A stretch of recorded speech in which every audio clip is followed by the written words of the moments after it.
इसलिए नहीं बन सकता है कि हम लोग का अभी हमारी पदयात्रा पूरी नहीं हुई है। और जो मैंने बिहार की जनता को आश्वासन दिया है कि भाई पूरा बिहार घूमने के बाद ही लोगों की मदद से दल बनाया जाएगा। अगर आज चुनाव के नजरिए से हम दल बना लें, तब तो दल बनाने से पहले ही हम वो करना शुरू कर देंगे। लोग यही कहेंगे कि देखिए चुनाव आया तो फिर अपना हवा बना के चुनाव लड़ने की कोशिश कर रहे हैं। जन स्वराज का उद्देश्य दल बनाकर चुनाव लड़ना नहीं, ये एक नई व्यवस्था बनाना है जिसमें 5 वर्ष लग जाए, 10 वर्ष लग जाए, लेकिन बिहार में सही मायनों में लोगों की जिंदगी बदले, व्यवस्था बदले, वो प्रयास है। सिर्फ दल बनाकर चुनाव लड़ना होता तो इतने प्रयास की क्या जरूरत है? तो पटना बैठिएगा, एक दिन में दल बन जाएगा। और कि जब सबको कोई ना कोई लड़ने वाला मिल जाता है तो हमारी जो पृष्ठभूमि है, हमको भी लड़ने वाले घर घर लोग मिल जाएंगे। वो प्रयास नहीं है। प्रयास जो मैंने आपको बताया, पहले समाज को तैयार करना, उसी समाज से ऐसे लोगों को ढूंढ कर निकालना जो एक नई राजनीतिक दल व्यवस्था बनाना चाहते हैं, और साथ साथ जमीनी हकीकत को समझकर एक योजना बनाना, ताकि कल अच्छे में क्या करना है, पर्वतता में क्या करना है। जब ये जानकारी नहीं रहेगी, अभी स्थिति यह है कि जो 2 बार 3 बार का विधायक है, समस्या की बात तो छोड़ दीजिए। कई बार लोग कहते हैं भैया पैदल चलने से क्या होगा, हम लोग तो पहले ही से मालूम है क्या समस्या है। बिल्कुल नहीं मालूम है। मैं आपको दावा कर रहा हूं कैमरे 3 बार से, उसको आप कैमरे पर बैठा दीजिए और बोलिए कि बिना कागज देखे हुए अगर अपने पंचायतों का नाम बता दे तो आप जो कहिएगा मैं मान लूंगा। लोग अपने पंचायतों का नाम नहीं जानते हैं, समस्या की तो बात ही छोड़ दीजिए। जो 2-2 3-3 बार से विधायक है उसको अपने सारे पंचायतों का नाम नहीं मालूम। हर पंचायत में लोग 5-5 वर्ष में एक बार अपना मुंह दिखाने भी नहीं गए। तो लोगों की जो जमीन पर समस्या है उसको जब तक नहीं जुड़ा जाएगा, उसको समझा नहीं जाएगा, तब तक उसका सुधार संभव नहीं है। बिहार की राजनीति में जो जाति का महाजाल तरह से देखा जाए तो प्रशांत किशोर अपने आप को कहाँ पाते हैं? प्रशांत किशोर को इसमें कहीं अपने आप को पाने की जरूरत नहीं है। ये आपके दिमाग का भ्रम है। आप कितने दिन से पत्रकारिता करते हैं हम नहीं जानते हैं, लेकिन एक बिहार में ये भ्रम फैला दिया गया है कि बिहार का हर व्यक्ति जाति पर ही वोट देता है।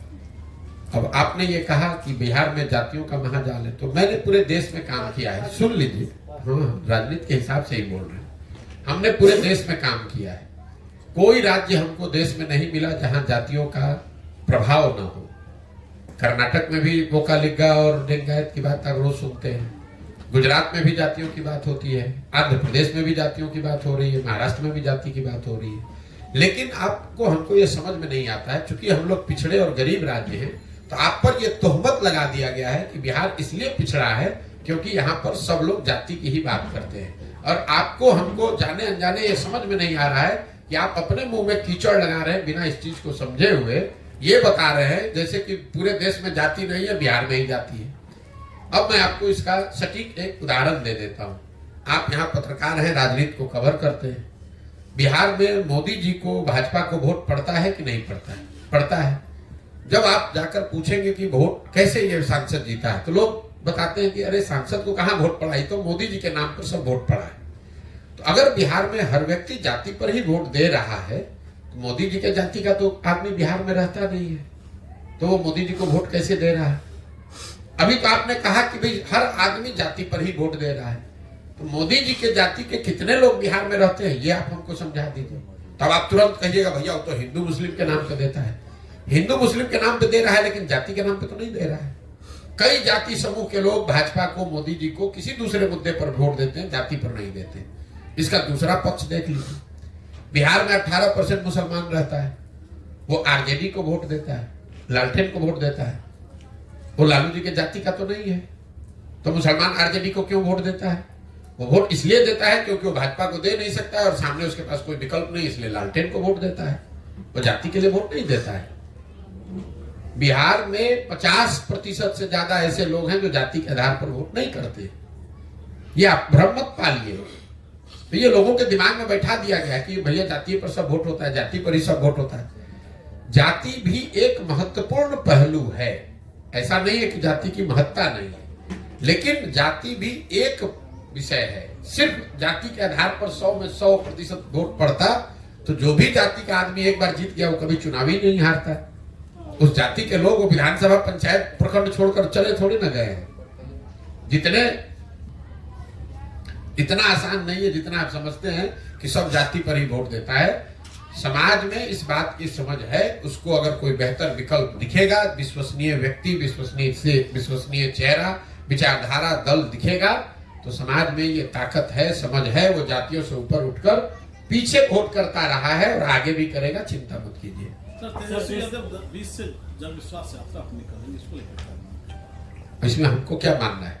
अभी सत्ता में बैठे हुए थे तो यहाँ हम लोग कहते हैं कि नीतीश कुमार पलटू मार है, लेकिन नीतीश जी को हम सब लोगों को एक बात की शाबाशी देनी चाहिए कि नीतीश कुमार इतनी बार पलटे कि पलट पलट के उन्होंने सारे दलों को पलटू मार बना दिया। भाई तेजस्वी यादव, अगर नीतीश कुमार पलटू मार है तो तेजस्वी यादव कैसे सीधे हैं? अभी 2 बरस पहले नीतीश जी को पलटू मार कहे, फिर जिस दिन नीतीश कुमार ने उनको अपने साथ रख लिया, उप मुख्यमंत्री बना लिया, तो नीतीश कुमार को विकास का चेहरा बताने लगे। जन विश्वास में निकल, 1 मिनट सुन तो लीजिए। फिर आज नीतीश कुमार छोड़कर भाजपा में चले गए, तो महाशय अब कह रहे हैं कि नीतीश कुमार तो बड़े थके हुए मुख्यमंत्री थे।